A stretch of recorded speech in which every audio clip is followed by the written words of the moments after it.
Hello everybody and welcome back to World of Tanks Xbox Edition. I am NitePHX.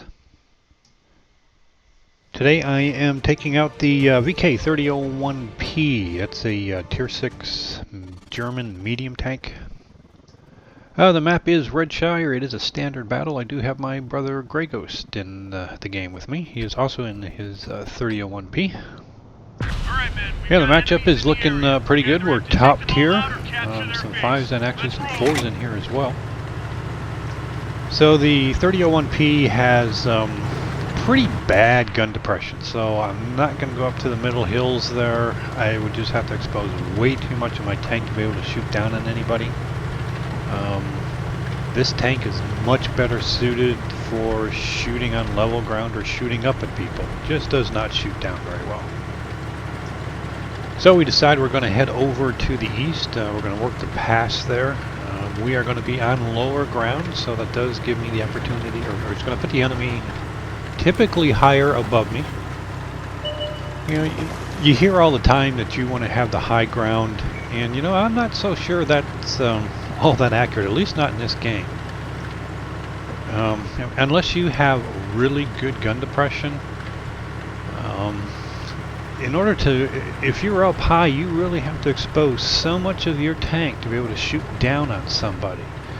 Where typically most of these tanks have pretty good gun elevation. They can shoot up high, they just don't shoot down that low very well. So with that said, I will say obviously being up higher is an advantage for spotting the enemy, but what good does it do if you can't shoot down on them, or you got to expose your entire vehicle to get a shot on someone?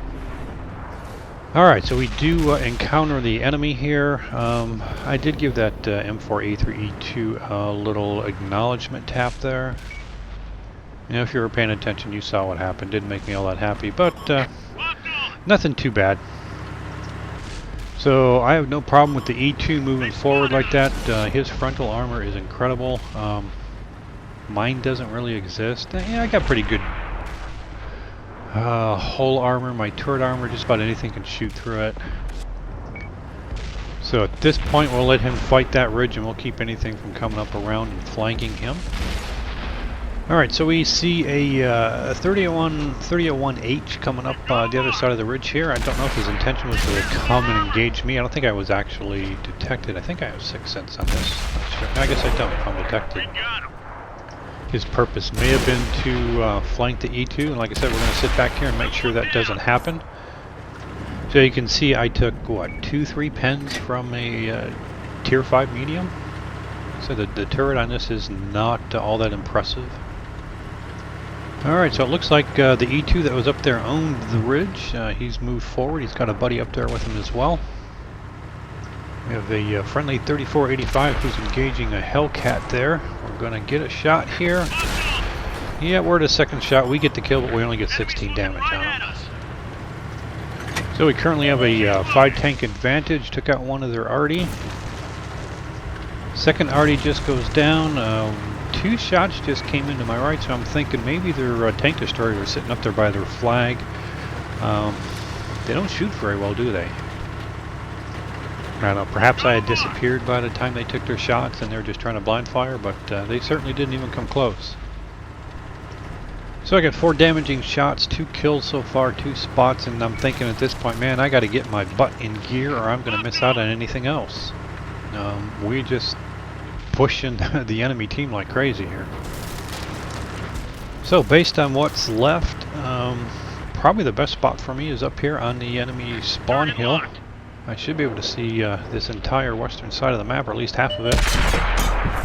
There we saw the Su-85 for a moment there. We did take a blind shot and did a critical hit on him. Jagdpanzer IV now has his side to me, so we're going to sit up here and put some shots into it. Take him out of the game. 1 vehicle left. Just another tank destroyer. I'm not sure where he disappeared to. He's on the map, but I can't see him. Too far away, I guess. And our friendly E2, who was in front of me at the beginning of the game, manages to take out the last guy. Game over. Okay, quick look at the post-game stats. Nothing incredible here, but I want to show you the standing board, or the team tab here.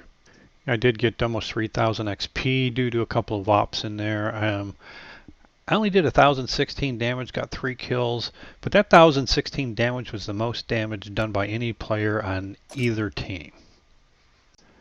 So you see I got a 1.25 multiplier on the XP, and I also got Call Me Damage, which is 1,500 XP for doing the most damage amongst both teams. Now the damage that our team did was very well distributed amongst all of our players. This is kind of unusual. Everybody on our team did damage.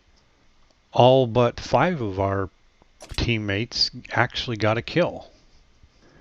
You know, we pushed the enemy hard. It was a good battle for our team, and we all seemed to participate in it. It was that's kind of rare in World of Tanks nowadays. You know, there wasn't that one guy who had 3,000 damage and 7 kills. Everybody had participated in basically tromping the enemy. Alright, so that is it for this video. I hope you enjoyed it. If you did, I would appreciate it if you would click the like button below. If you have any comments, questions, please leave them in the comment section below. If you haven't already subscribed, please do so. You'll get notifications of when I post new videos. And as always, I thank you for watching, and I'll see you next time.